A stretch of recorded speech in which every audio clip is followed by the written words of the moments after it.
Hello guys, आज मैं आपके साथ क्लास 12th का एक और चैप्टर के इम्पॉर्टेंट क्वेश्चंस डिस्कस करूंगी जो कि है कोऑर्डिनेशन कंपाउंड्स। कोऑर्डिनेशन कंपाउंड्स अगर आपने बिल्कुल भी नहीं पढ़ा है तो ये यहाँ पर इतने इम्पॉर्टेंट क्वेश्चंस हैं जिनको पढ़ लेंगे तो आपका पेपर अच्छे से कवर हो जाएगा इसमें से जो भी क्वेश्चंस आएंगे। तो फर्स्ट जो इसमें क्वेश्चन है वो है लिंकेज आइसोमेरिज्म, यानी लिंकेज आइसोमेरिज्म क्या होता है ये आपको पढ़ लेना है, इम्पॉर्टेंट है। ये जितने भी इसमें टॉपिक हैं वो सारे इम्पॉर्टेंट टॉपिक हैं। सेकंड है यहाँ पे oxidation number of Fe in this complex. तो यहाँ पर ये जो कॉम्प्लेक्स है वो क्या है, FeEn का होल ट्वाइस Cl2, फिर ब्रैकेट क्लोज है, उसके बाद ये वाला Cl है। तो इसमें Fe का ऑक्सीडेशन नंबर बताना है, तो आपको ऑक्सीडेशन नंबर निकालना आना चाहिए, तभी आप Fe का ऑक्सीडेशन नंबर यहाँ पे कैलकुलेट कर पाएंगे। ठीक है।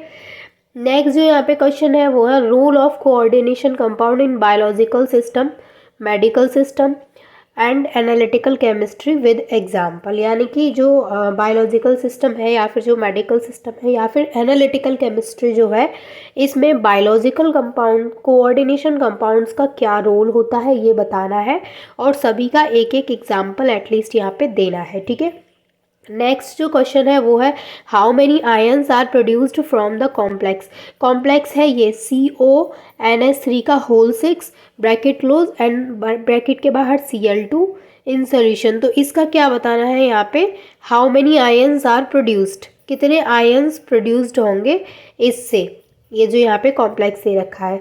देखिए एक चीज़ मैं आपको बता देती हूँ, ये जो मैं जितने भी क्वेश्चंस यहाँ पे करवा रही हूँ इनका अगर आपको सोल्यूशन चाहिए, इनका आंसर चाहिए तो आप मुझे कमेंट कर सकते हैं, मैं इनका सोल्यूशन आपको जल्दी प्रोवाइड करा दूँगी। ठीक है। बाकी के क्वेश्चंस यहाँ पर है, आपको आते हैं तो बहुत अच्छी बात है। नेक्स्ट है classify the following ligands into unidentate ligand, डाइडेंटेट ligand and polydentate ligand. यानी यहाँ पर ये जो लिगेंड्स हैं उनको क्लासीफाई करना है कि ये जो NH3 है वो किसका एग्जाम्पल है। तो जो NH3 है मैं आपको बता देती हूँ वो यूनिडेंटेट का एग्जाम्पल है। EDTA4- जो है ये पॉलीडेंटेट का है और ऑक्सिलेट डाइडेंटेट का है। तो ये तो क्वेश्चन आपका यहीं पे सॉल्व हो गया। ठीक है। नेक्स्ट क्वेश्चन है एनहाइड्रस CuSO4 जो होता है वो वाइट होता है, जबकि हाइड्रेटेड CuSO4 जो होता है वो ब्लू होता है। तो यहाँ पे रीज़न बताना है कि क्या रीज़न है जिसकी वजह से एनहाइड्रस CuSO4 यानी एनहाइड्रस कॉपर सल्फेट तो वाइट है, while hydrated copper sulphate blue colour का होता है। तो इसके पीछे क्या रीज़न है वो आपको यहाँ पे बताना है। नेक्स्ट जो यहाँ पे क्वेश्चन है वो है right the type of isomerism exhibited by the following complex. तो यहाँ पर ये 3 कॉम्प्लेक्सेस हैं और इनके आपको क्या बताने हैं, आइसोमेरिज्म यहाँ पे बताने हैं तीनों कॉम्प्लेक्स के। तो तैयार कर लीजिएगा, ये क्वेश्चंस आएंगे ही आएंगे इस टाइप के, तो ये इंपॉर्टेंट क्वेश्चंस हैं। नेक्स्ट जो यहाँ पे क्वेश्चन है वो है discuss the nature of bonding in metal carbonyl. Metal carbonyl के बीच में किस तरीके की बॉन्डिंग होती है उसका नेचर आपको यहाँ पे बताना है, यानी बॉन्डिंग किस तरीके की होती है बेसिकली यही बताना है। नेक्स्ट है which of the following is more stable and why. इन दोनों में बताना है कौन सा ज़्यादा स्टेबल है और क्यों है। तो देखिए ज़्यादा स्टेबल की अगर हम बात करें तो ये जो सेकंड यहाँ पे कॉम्प्लेक्स है COEN का होल थ्राइस जिसके ऊपर +3 चार्ज है, ये वाला ज़्यादा स्टेबल है। और ये स्टेबल क्यों है, तो कीलेट लिगेंड की वजह से ये स्टेबल है। तो इसका आंसर यही है जो मैंने अभी आपको बताया। नेक्स्ट जो यहाँ पे क्वेश्चन है वो है find coordination number of following ligand following complex. यानी यहाँ पर जो 3 कॉम्प्लेक्स दे रखे हैं उनमें कोऑर्डिनेशन नंबर बताना है। तो देखिए जब भी हम किसी भी कॉम्प्लेक्स में कोऑर्डिनेशन नंबर की बात करते हैं that means we are talking about the number of ligands, यानी वहाँ पर कितने नंबर ऑफ लिगेंड्स प्रेजेंट हैं उन क्वेश्चन में, हम उनके बारे में वहाँ पे बात करते हैं। तो अगर इसकी हम कोऑर्डिनेशन नंबर की बात करेंगे इस कॉम्प्लेक्स की, तो यहाँ पर 3 और 3 6 total number of ligands are 6। तो यहाँ पर जो इसका कोऑर्डिनेशन नंबर होगा that is 6।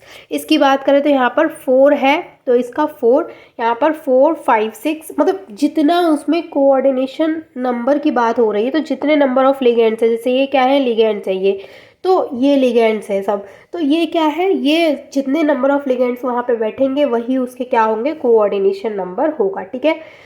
Next one is एम्बीडेंटेड ligand क्या होता है, विद एग्जाम्पल डिफाइन करना है, इसकी डेफिनेशन बतानी है कि एम्बीडेंटेड लिगेंड क्या होता है।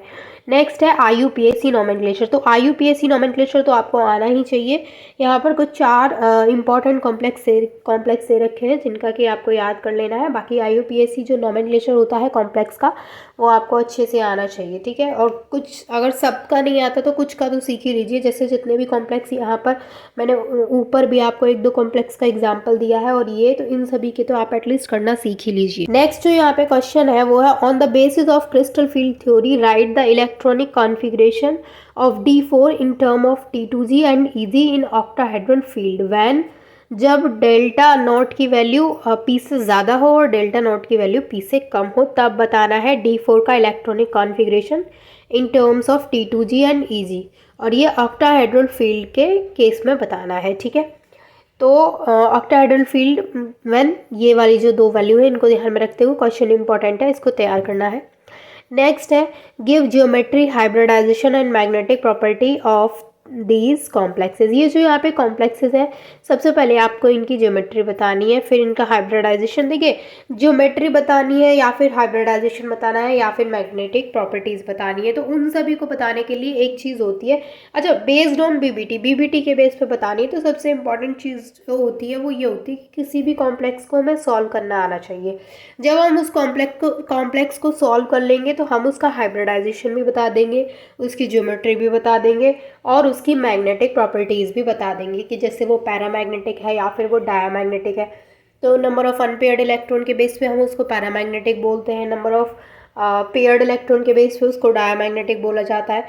उसका हाइब्रिडाइजेशन पता चल जाएगा तो उसकी ज्योमेट्री पता चल जाएगी कि क्या हाइब्रिडाइजेशन है, तो उसी के बेस पे उसकी ज्योमेट्री भी पता चल जाती है। तो आपको इस तरीके के क्वेश्चन को सॉल्व करना आना चाहिए, और इस तरीके का क्वेश्चन को किस तरीके से सॉल्व करते हैं मैंने ऑलरेडी इस पर वीडियो अपलोड कर रखा है, आप जा करके चेक कर सकते हैं।